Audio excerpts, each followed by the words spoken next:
Hi అండి. Secret husband part 108. లిఖిత ఆగి తన జేబులో నుంచి ఒక వాయిస్ రికార్డ్ ని తీసి ఎగతాళిగా దాన్ని చూపిస్తూ ఇదేనా నిన్ను నమ్మిస్తుందేమో చూద్దాం అని అంది. అది చూడగానే భయంతో కావ్య ముఖం వంకర తిరిగిపోయింది. చెమటలు పట్టాయి. మరుక్షణమే ఆ రికార్డింగ్ నుండి ఆమె గొంతు చాలా క్లియర్ గా వినిపించింది రాహుల్ కి. పట్టపగలు స్పష్టంగా అది కావ్య గొంతును ప్రసారం చేసింది లిఖిత. మిగతా ఇంతకు ముందు చెప్పిన మాటలతో పాటు మిగతా ప్రస్తావించిన మరిన్ని విషపూరితమైన మాటలు కూడా అందులో ఉన్నాయి. ఒక్కసారిగా పిడుగు పడ్డట్టు అనిపించింది కావ్యకు.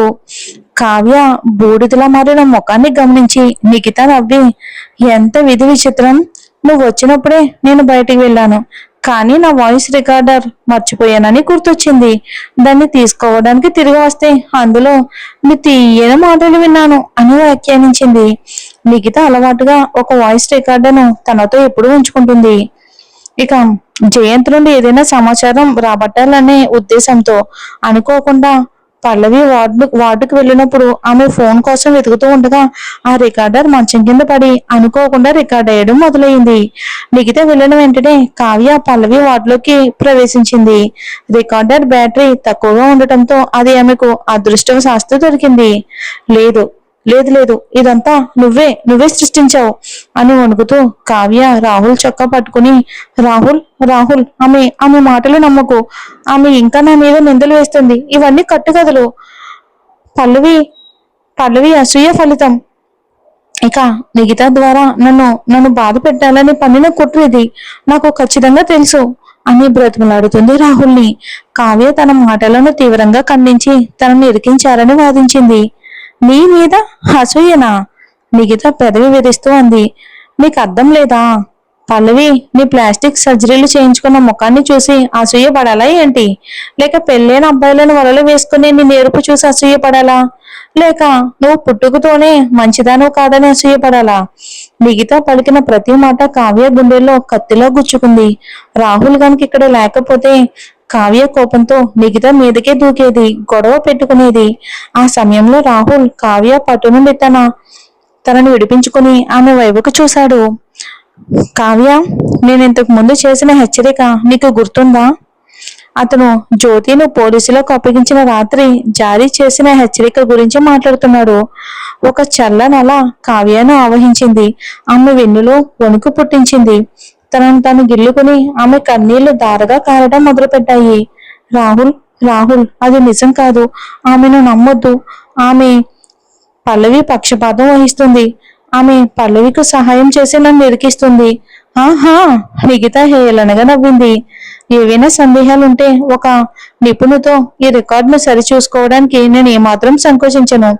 నోర్ ముయ్, కావ్య కోపంగా అరిచింది. మీరిద్దరూ ప్రాణ స్నేహితులు కదా, సహజంగానే మీరిద్దరూ కలిసి నన్ను ఇరికించాలని చూస్తారు. కావ్య ఒప్పుకోవడానికి గట్టిగా నిరాకరించింది.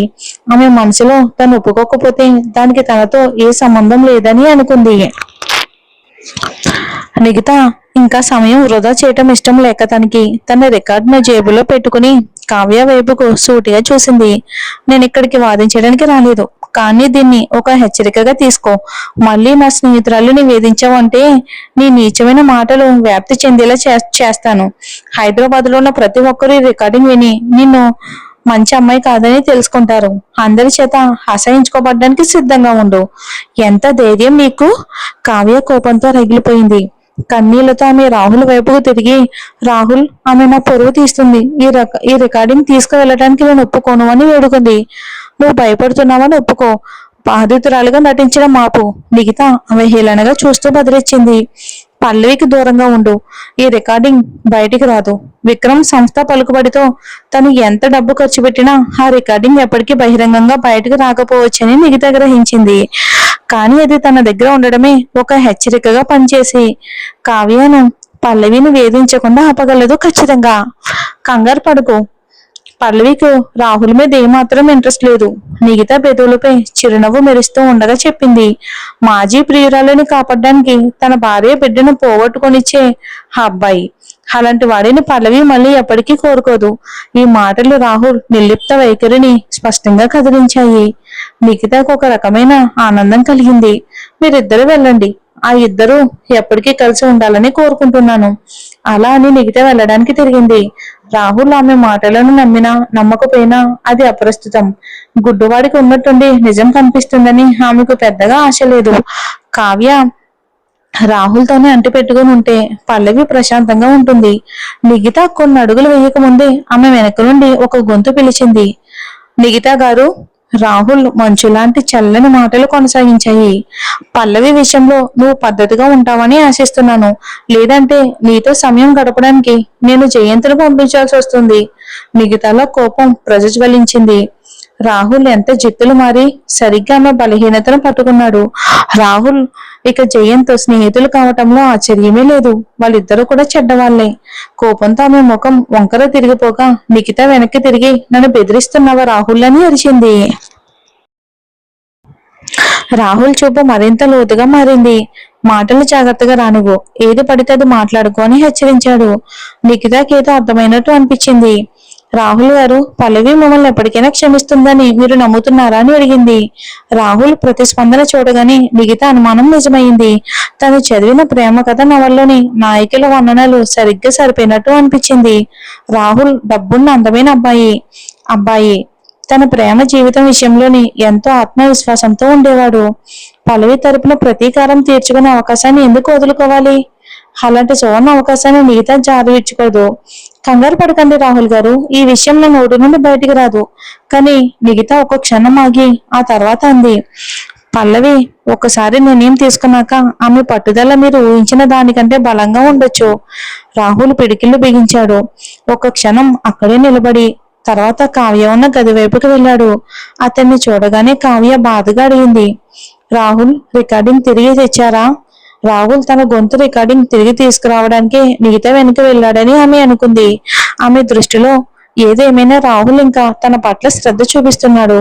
అంతకు ముందు పల్లవి గర్భ నిర్ధారణ నివేదికను తారుమారు చేసినందుకు అతను తనను శిక్షించలేదు కదా.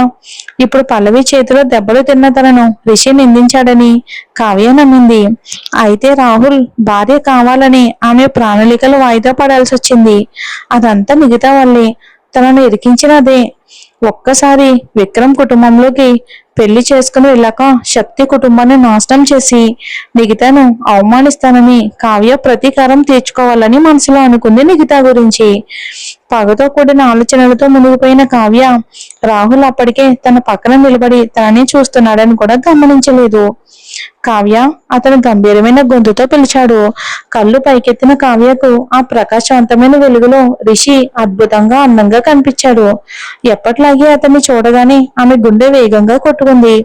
కళ్ళ నిండా ప్రేమతో ఏమైంది రాహుల్ అని మెల్లగా అడిగింది.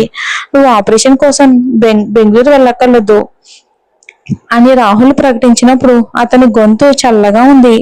ఆకాశం నుండి వజ్రం జారపడి తనను తాకినట్లు కావ్య ఆనందానికి అవధులు లేకుండా పోయాయి. ఆమె ప్రకాశవంతమైన చిరునవ్వుతో అడిగింది. నిజంగానా? మీరు నన్ను మోసం చేయరు కదా? నేను నీకు ఎప్పుడు అబద్ధం చెప్పలేదు అని రాహుల్ బదులిచ్చాడు. ఈ ఆకస్మిక ఆనందం రాహుల్ని పెళ్లి చేసుకోవాలని ఆమె కలను మళ్ళీ చీరింపచేసింది. కావ్య రాహుల్ని కౌగులించుకోవడానికని ముందుకు తిరగగానే అతను ఊహించిన విధంగా వెనక్కి జరిగాడు. ఆ ప్రయత్నంలోనే రాహుల్ని పట్టుకోలేక ఆ ఊపులో కావ్య చక్రాల కుర్చీలోంచి డామ్మని కింద పడిపోయింది. ఆమె నొప్పితో అరుస్తూ కళ్ళల్లో నీళ్లు తిరిగాయి. కింద పడి ఉన్న కావ్య కన్నీళ్లతో నిండిన కళ్ళతో పైకి చూస్తూ చిన్నపిల్లలా అరిచింది. రాహుల్, నాకు చాలా నొప్పిగా ఉంది, లేవలేవా? రాహుల్ అడిగాడు. అతని మత్తెక్కించే గొంతు కావ్యను ఒక క్షణం పాటు పరధ్యానంలో పడేసింది. సూట్తో ఉన్న అతని కాళ్ళ ఆకర్షణకు ముగ్ధురాలై దాదాపు అతని ముందు మోకరిల్లేంత పనిచేసింది. ఆమెలో ఒక రకమైన వేడి పుట్టి ఆమె గొంతు మరింత బ్రతిమాలుతున్నట్టు మోహపూరితంగా మారింది. నొప్పిగా ఉంది, దయచేసి నన్ను పైకి లేపండి అని అంది. రాహుల్ తనను మంచం మీదకు ఎత్తుకు వెళ్తాడని కావ్య ఆశించింది.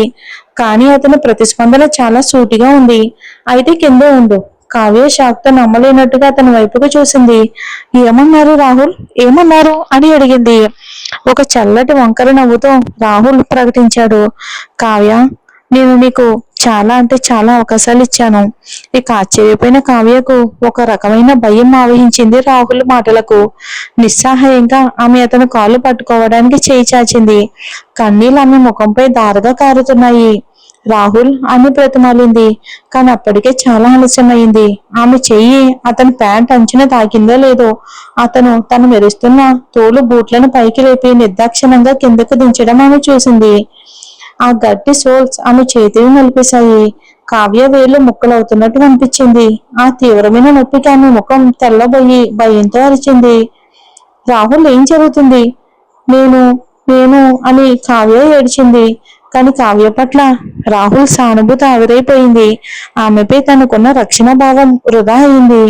కరకరాని ఆమె వేలు అతని కాళ్ళ కింద నలుగుతూ ఉండగా ఆ క్రూరమైన శబ్దం భయంకరంగా ప్రతిధ్వనించింది. ఆ శబ్దం చావు సమీపిస్తున్నంత వణుకు పుట్టించింది. రాహుల్ మొహం ఎర్రగా ఉంది. అతని కళ్ళు సైతాన్ని గుర్తు చేసే కసితో మెరుస్తున్నాయి. అతను అన్నాడు, పల్లవి, నా హద్దు అని నేను స్పష్టంగా చెప్పాను. అయినా నువ్వు దాన్ని దాటుతూనే ఉన్నావు. కావ్య బాధ కన్నీళ్లు వరదకు దారితీసింది. నిస్సహాయంగా మీ అరిచింది. ఇది మీరు అనుకున్నట్టు కాదు. మిగతా మాటలు వినకండి. నేను నేను అలా చేయలేదు. దయచేసి నన్ను నమ్మండి. ఆమె మాటలు వణుకుతూ నమ్మశక్యంగా లేవు. రాహుల్ ఆమె ముందు మోకాలపై కూర్చొని ఆమె ముఖాన్ని బలవంతంగా తన వైపుకు తిప్పుకున్నాడు. అతని గొంతు చల్లగా ఉంది. నేను నిగితను నమ్ముతున్నానని అనుకుంటున్నావా? ఈ ప్రశ్న కావ్యలో ఒక ఆశా కిరణాన్ని రేపింది. బఠానీ గింజలంత పెద్ద కన్నీళ్ళు ఆమె బుగ్గలపై నుండి జారుతూ ఉండగా ఆమె విచారంగా బతిమాలింది. రాహుల్, మీరు ఆమెను నమ్మకపోతే నాతో ఎందుకు ఇలా ప్రవర్తిస్తున్నారు? నేను ఆ మాటలు అనలేదు. అది మీ బిడ్డ. దాన్ని నేను అలా ఎలా అంటాను? అకస్మాత్తుగా కావ్య శిలలా బిగుసుకుపోయింది. రాహుల్ ఒక వీడియో ప్లే చేసి ఆమె ముందు పెట్టాడు. నువ్వు అది పోతే మంచిదయింది. ఆమె కఠినమైన మాటలు, క్రూరమైన ముఖ కవలికలు స్పష్టంగా నమోదయ్యాయి. పల్లవిని కాపాడడానికి రాహుల్ ఒక కెమెరా పెట్టాడు వార్డులో.